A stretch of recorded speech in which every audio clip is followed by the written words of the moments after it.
આ વખતે વડોદરા મહાનગરપાલિકાનું 25-26નું બજેટ રજૂ થવાનું છે.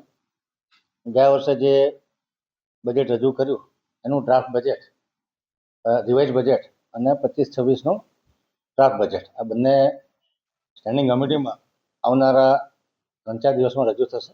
નાગરિકોના સૂચન, રેસિડેન્શિયલ કોમ્પ્લેક્સીસના જે એસોસિએશનો એમના સૂચન, સિવિલ સોસાયટીના સૂચન, જાગૃત નાગરિકોના સૂચન અને એનજીઓના સૂચન, તમામ સૂચનો ઓનલાઈન આવી ગયા છે. તમામનો સમાવેશ થાય.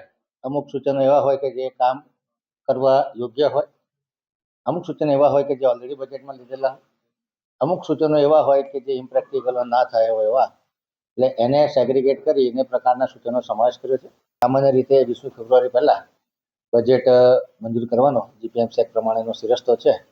મને લાગે છે કે આ બજેટ 20 ફેબ્રુઆરી પહેલાં સામાન્ય સભામાં મંજૂર થઈ જશે.